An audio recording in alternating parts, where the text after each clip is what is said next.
Бәріне сәлем оқушылар, бүгін біз English Plus Grade 5 Students бүгінін Unit 4-ші Families тақырыбын талқылайтын боламыз. Ол бізде кітапта 40-41 беттерді қамтиды. Сабақты бастамас бұрын каналға тіркеліп, лайк басуды ұмытпа. Күтемін. Сонымен бастаймыз. Негізгі families деген сөз, ол бізде отбасылар деген мағынаны білдіреді. Енді бүгін сен сабақта I can talk about family and friends дейді, яғни сен өзіңнің отбасың және достарың туралы айтылатын боласың. Сонымен бастаймыз. Бірінші тапсырмада бізге look at the puzzle at the photo of the Mitchell family on the page 33, write the names дейді. Мына суретке бір 41-ші беттегі текстке қараймыз. Оның жауабы міне тұр. Emily and David are my brother and sister. Their parents' name are William and Fiona. Бірде бізде Sophie болады. Sophie is Emily's grandmother. Яғни Sophie Эмилидің апасы дейді. She's football fan. Ол футбол фанаты. Екіде бізде Mark болады. Mark Sophie's husband and William's father дейді. Яғни Марк бізде Софидің күйеуі және де Уильямның әкесі дейді. He's got white hair. Оның шашы ақ дейді. Арғай кеттік. Uncle Paul is near David дейді. Міне Uncle Paul Давиддің жанында дейді. He plays golf дейді. Төртте Sarah is Paul's wife дейді. Міне Сара Полдың әйелі дейді. She's with Becky дейді. Ол Беккидің жанында дейді. Бесте бізде Becky болады. Міне Becky is Emily's cousin. Becky Эмилидің бөлесі дейді. Енді Сараның және Сараның қызы дейді. She's between David and Emily дейді. Ол Давид пен Эмилидің ортасында дейді. Давид пен Эмилидің ортасында міне Becky отыр. Алтыға кеттік. Matt is Fiona's nephew дейді. Matt міне Фионаның жиен ұлы дейді. Арғарай with Ганза the dog. Ганза деген итмен дейді. Арғарай Emily is next to Becky дейді. Міне Emily Беккидің жанында дейді. Және ол Софидің немере қызы дейді. Негізі бұл пазлдың аты family puzzle. Яғни отбасы пазлы кімнің кімі. Қазір сендер мына тексті толығырақ түсінетін боласыңдар. Оға дейін біз жоғары қараймыз. Екінші тапсырмаға назар аударайық. Міне екінші тапсырма. Бізде match the words 1-2 with the opposite gender words in blue in the puzzle дейді. Яғни мына недегі бокстағы сөздер менен мына сөздердің қарама-қарсы мағынасын жазып қоюларын керек дейді. Male деген бізде ер адамдар, female деген әйел адамдар. Бұл female деген сөзді feminist деген сөзбен бірден жаттап алуға болады. Сонымен аудармаларына кеттік. Husband дейді. Husband деген күйеуі, оған қарама-қарсы мағына бізде wife, әйелі. Grandfather дейді. Grandfather деген ата, оған қарама-қарсы мағына grandmother, әже. Үшіншісі son, ұлы, daughter, қызы. Aunt дейді. Aunt тәте, uncle көке. Grandson немере ұл, granddaughter немере қыз. Mother ана, father әке. Niece жиен қыз, nephew жиен ұл. Cousin бөле, оның екі мағынада да жүре береді. Сонымен енді осы сөздердің қарама-қарсы мағынасын жазып, мына бағананы толтыруымыз қажет. Міне male бағанасын қараймыз, яғни бұл жақта ер адамдар болу керек, ал female-де әйел адамдар. Міне husband, grandfather, father, uncle, барлығы ер адамдар. Ал мына жақта әйел адамдар. Міне жауабын скрин жасап ал, бірден аудармасында жасап алсам болады. Саған міндетті түрде қажет болады. Сонымен кеттік арқарай. Үшінші тапсырмада. Match the photo with the sentence дейді. Яғни мына суреттермен мына сөйлемдерді сәйкестендір дейді. His son name is Harry дейді. Оның ұлының аты Гарри. Әрине бізде мына принц Чарльздың ұлының аты Гарри. Яғни бір санын мына жерге жазып қоямыз. Екі кеттік.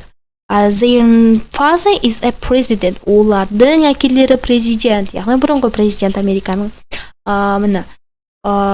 Мына екі қыздың әкесі бұрынғы президент, яғни the Obama's sister болады. Мына жерге екі деп жазып қоямыз. I've got 120 brothers and sisters. Яғни менің 120 аға әпкем бар дейді. Ол бізде әрине Snake. Our father is 2 years old. Біздің as our grandfather, яғни біздің атамыз атамыз 2 жаста дейді. Ол әрине бізде rabbits қояндар. Мына жерге 4 деп қоямыз. Your sister name is Venus дейді. Оның әпкесінің аты Venus дейді. Яғни шолпан. Ол бізде Serena Williams болады. Мына жерге 5 деп қоямыз. Арғай кеттік. Exercise 4. Possessive case дейді. Бұл possessive case дегеніміз бізде қазақ тілінде тәуелдік септік деп аударылады. Оны сендер білесіңдер.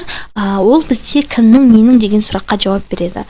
Ол әрине барлық көп грамматикалық ереже бойынша singular және plural болып бөлінеді. Singular деген жекеше, plural деген көпше. Және де мына бір нәрсенің атын ұмытпайық. Бұл бізде апостроф деп айтылады. Жаттап аламыз. Арғай кеттік. Мына негізінен possessive case мына s апостроф немесе s апостроф немесе апостроф s болып жазылады. S-тің алдында апострофымыз тұрады. Осыны жаттап алу қажет. Қазір сендерге түсіндірем. Бұл бізде ның, дың деген мағынаны білдіреді. Мысалға, жекеше түрде Жанар деген бір қыз, және мен Жанардың деп айтуым үшін, мен мына бір апостроф s-ті қоямын. Жанардың деген сөзім шықты. Міне. Ал енді мен Бағланның деп айтқым келсем, яғни ның тың жалғауын келсе, ол мына жерде бізде апостроф s болып тұра қалады.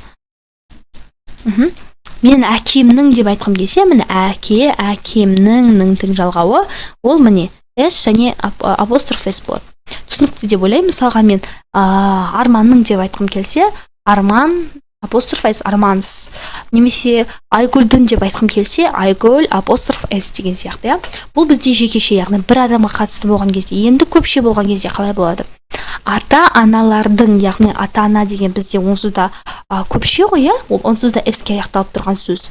Енді біз оған сөздің соңына мына бір апострофты жалғаймыз. Бізге былай жасауға болмайды.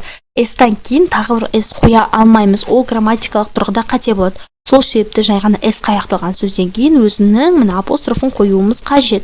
Students бойынша да сонда, егер де студенттердің, яғни оқушылардың болатын болса, бізге апострофты біз s-тен кейін қоямыз. Түсінікті ма? Біз былай жасай алмаймыз. Students-тан кейін s қайта қоя алмаймыз. 2 s қатар келмейді. Соны міндетті түрде жаттап алуларың қажет. Мысалға, мына жерде ол тұр мына.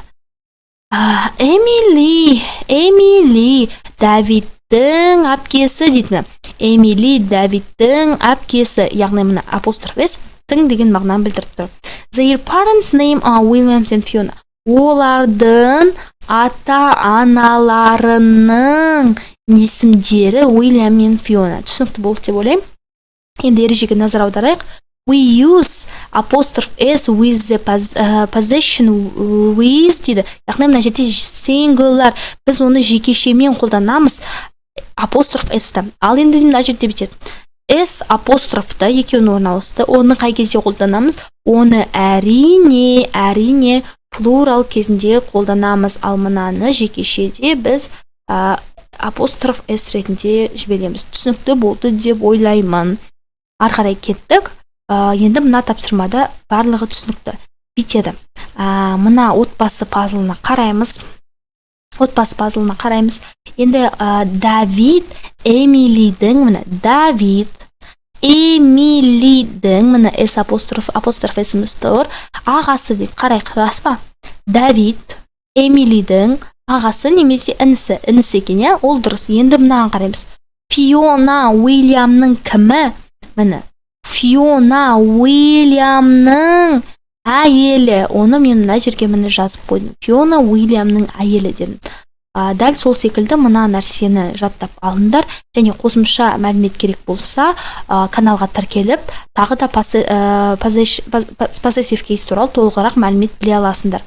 Мынаны бірден скрин жасап ал, және де сен мына текстті аудара алатын боласың. Енді осылай осы ережеге салып, каналға тіркеліп лайк басуды ұмытпа. Тағы да мен сені күтемін. Көп рахмет. Сабақ түсінікті болды деп ойлаймын. Сау болыңдар оқушылар.